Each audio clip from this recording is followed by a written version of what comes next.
Hey guys, it's Gretchen and welcome back to my channel. So several videos ago, I did a video about piercing pain levels, at least for me. Pain levels vary for people. What may hurt to one person may not hurt to another. But it got me thinking also about tattoo pain levels. I don't know about other people who get tattoos, but I always like to have a ballpark range of what to expect when I'm getting a tattoo in an area that I may not have gotten one in before. So I'll look up people's experiences sometimes. I'll Google it. I'll be like, thigh tattoo pain level and just see where people vary. Again though, everyone's pain level, pain tolerance is different. So it really just gives me a clearer understanding of what to expect going into it, but not like a definitive one. As with the piercing pain level video I did, I am going to be doing a tattoo pain level video. I'm going to be discussing each tattoo that I have, its placement, give it a rating, as well as a little bit of information regarding it. Like last time, the scale will be on a scale of 1 to 10, 1 being least painful, 10 being most painful. Keep in mind that I do have a high pain tolerance, so what may not hurt me may end up hurting someone else. I just deal with pain easily. Now, unlike the piercings where I didn't have a 1 and I didn't have a 10, I do have 1 on this list, but I don't think I have a 10. So with that in mind, let's just go ahead and get into my list. So my first tattoo that I ever got was my book on my left wrist. I got this done July 22nd, 2014. Kind of hard to believe that it's been that long now. It'll be 5 years in July since I got my first tattoo, so wow. And I'm giving that a 5. A lot of people tried to persuade me not to get my first tattoo on my wrist because everyone's like, oh, it's such a sensitive area. The skin is very thin. You don't want that to be your first tattoo. But I was dead set on it, so I went ahead with it. It really wasn't as bad as everyone was making it out to be. If anything, it just felt like constant cat scratches. And as someone who has grown up with cats her whole life, I was kind of used to that already. But it really wasn't that bad. My mom always comments about how I smiled through the entire thing while the guy was doing the tattoo. So I don't know if that's good or creepy, but it really wasn't as bad as I thought.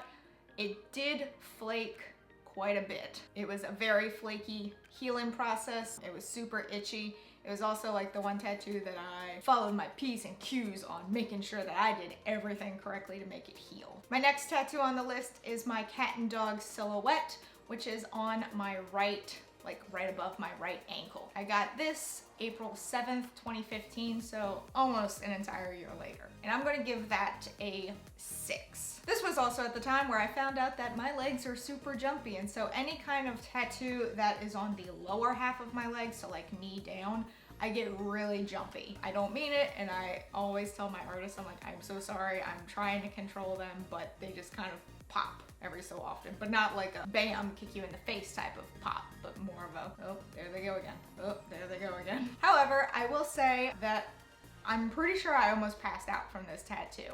The lines of this tattoo are a little thicker than I had wanted, but at the time I was, still new to tattoos, and I was like, oh, I can't really speak up to my artist. When she showed me the design, I was like, yeah, that's good, it's good, even though the lines were way thicker than I had wanted them to be. Unlike my book, this one didn't flake as much. It wasn't that itchy either. It healed fine. However, because this is a design that I ripped from the internet, I would like to eventually add to it or even cover it up with something a little bit better, because again, the book and the cat and dog silhouette were when I didn't think I was gonna get into tattoos. They were just like little homages to things that I like, and I didn't think they were gonna become anything else. So eventually I'd like to either add to it or cover it up entirely. Next is my Celtic Knot on my right wrist, right there. I got that August 18th, 2016, and I give that probably like a 3. So this was the first tattoo that like really got flaky, and it was almost kind of concerning how flaky it got, but it ended up being fine. I was just concerned because again, my third tattoo, I didn't really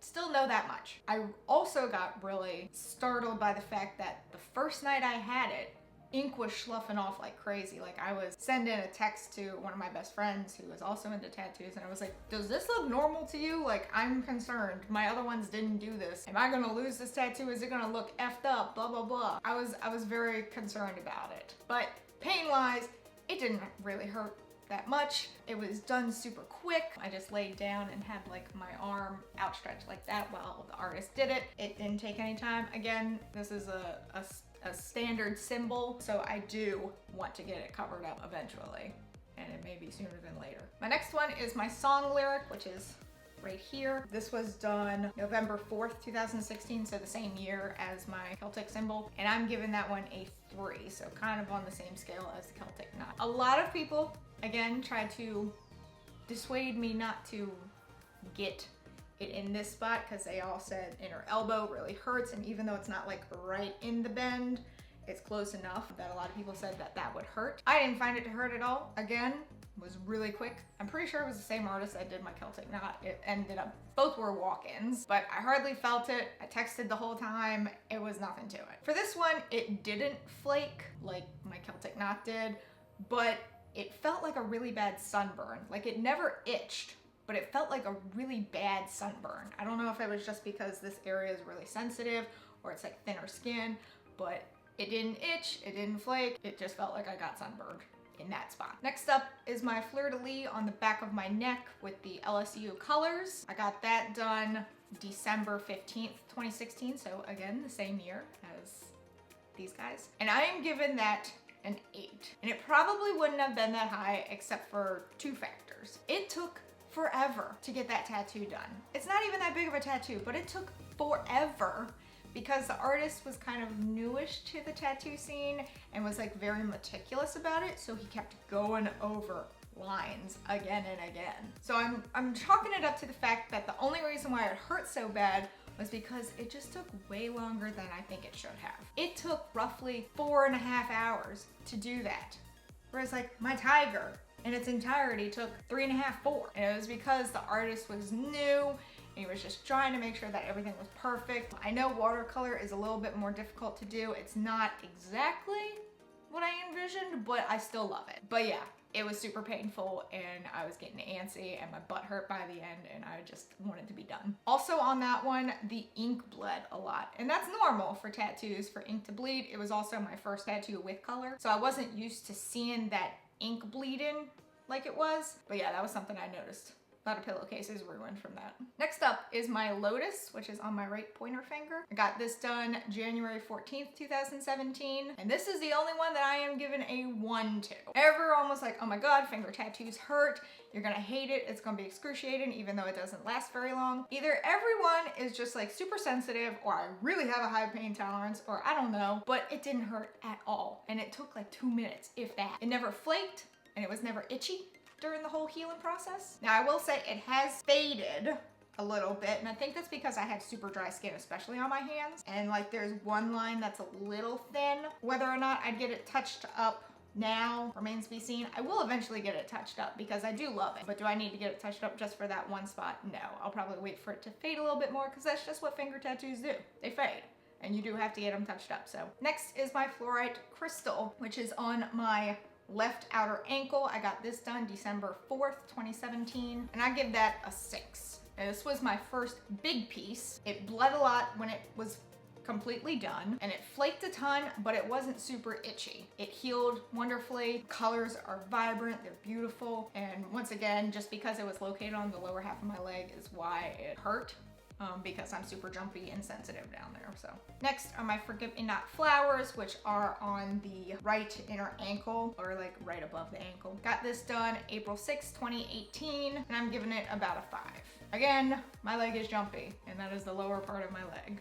So it jumped up a lot. It stung a little, but it wasn't bad. But it did feel like kind of more of a poking sensation than all my other ones. Again, less flaky, but this one was pretty itchy. There were multiple times where I had to, you're not supposed to scratch a tattoo, so you sit there and like tap it repeatedly. So the next one is my tiger, which it was my first 2-session tattoo. It is on my right thigh. It was completed May 23rd, 2018. And I'm giving this one an 8, which this one deserves an 8. So the first session was outline and a little bit of color. I thought I was gonna be able to stick it out and do the whole thing in one session. That was a bad idea. And that was done April 28th. The second session was May 23rd, and that's when we finished it. The second session was far more bearable than the first one. I don't know what it was about that first one, but I think like mentally, I was mentally exhausted by the end of that first one. It healed beautifully, so that's good. My next one is my Swirl in Pearls on my right forearm, which was done July 10th,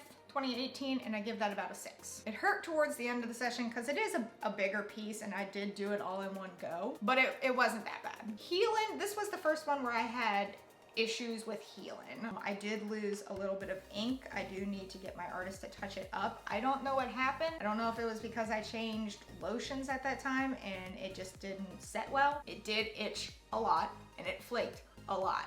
And as such, it lost ink. So I do need to touch up on it. But I still love her, she's best. Shortly after that came my Hydrangeas, which are on my right back shoulder, and that was July 14th, 2018. And I'm giving them about a 7. It only hurt because it took longer to complete because it was all done in one session. Sometimes that probably would have been a 2-sessioner, but I wanted to get it all done at once. So stuck it out. It started to get really sore toward the end. There were a few times where it hit the bone because it's like right there on the bone, so that hurt a bit. But I will say this was probably the one that healed the best. It flaked a little bit, but it healed beautifully. I wish all my tattoos would heal that wonderfully. It was amazing. My next one was the addition of my sunflower right here to my Swirl in Pearls. So on my right forearm, happened August 6, 2018, and I'm giving that also a 7, like my Hydrangeas. Like the squirrel, it really wasn't bad until the end, and that's when it started to sting a little bit. And also like the squirrel, the healing was a bit of an issue and I lost some ink with it. So I don't know if that's a forearm thing for me. I don't know if because the skin is tougher here that ink doesn't take as well. I don't know, but I just know that all of this is going to need to be touched up at some point. Moving on to my Crow and Skulls and Amaryllis left bicep. It was completed September 11th, 2018, and I'm giving it about a 5. It really wasn't bad. This is like a really good area that doesn't hurt so much. First session was done August 28th, 2018, where it was just the outline. Then the second session was September 11th, 2018, where the color was added. This one healed beautifully, just like the Hydrangeas. It flaked a little bit and it itched some, but it really was a dream. All right, next up are my music notes, which are behind my left ear over here. They're relatively new. I've got them done December 26, 2018, and I'm giving them about a 3. It really wasn't as bad as I anticipated. I thought this was gonna really hurt behind here, but really the worst part was the sound from the machine and the vibration from the machine. Because it's so close to your ear, it was really loud. That was probably the worst part. It's still healing, obviously, but it hasn't been flaky at all. But it has been hella itchy. I have not come across a tattoo this itchy. I just sit there and I'm like, oh God, I just want to scratch it. It also took less than 10 minutes to do, so honestly, it wasn't anything to it. And my most recent addition is my moon on my right ring finger. That is my ring finger, but it's at the top part of my finger. I just got it done January 4th. So it's very new, and I'm giving it about a 2. It wasn't as less painful as this one because it did sting like those first few seconds when the needle hit that area. It stung, but then after that it kind of numbed out and it was hardly anything to it. And it took maybe 2 minutes, if that. So I am coming in with an addendum to this video. At the time that I filmed this video, I had not gotten a new tattoo, which is my hedgehog over here with my squirrel. I just got that and wanted to make sure that I included the pain level that I felt for that tattoo with this video. Sorry for that. That being said, as you can see, my hedgehog is in my right, like, inner elbow. It's in the bend of the elbow. I am giving that an 8, possibly a 9. By far the most painful tattoo I have experienced to date, and I'm assuming it's because that's such a sensitive area, as is the bend of the elbow. I've always heard is a really painful area. It is. I'm probably gonna stick with an 8 because I have a feeling a foot or a rib tattoo is probably more painful just because there's less flesh there to cushion it. So I'm gonna save those higher numbers for those. But I will say this took roughly 2 hours to do and it hurt. It hurt really bad, especially right in here on the inner part. It was very weird. The line work hurt mostly here. The color hurt mostly here. I don't know what that was about. I just wanted to make sure that I included that. So I'm gonna give that tattoo about an 8. It was a little less than 2 hours, but it hurt. inner elbow tattoos hurt. Okay, end of addendum. So those are my tattoo pain levels. I mean, I'm gonna be adding more tattoos in the future. As of right now, those are the pain levels that I have experienced so far. Let me know in the comments below if you have tattoos in similar areas and what your experiences were with them, because like I said, everyone's pain tolerance is different. But that is it for this video. If you enjoyed it, please give it a big old thumbs up. Go on down there and hit that subscribe button wherever it may be, because I don't know. Even though I do, this is just my shtick now. Also hit that notification bell in case you want to know when I upload, and in case YouTube wants to let you know when I upload, because I would really, really appreciate it. And until next time, bye guys.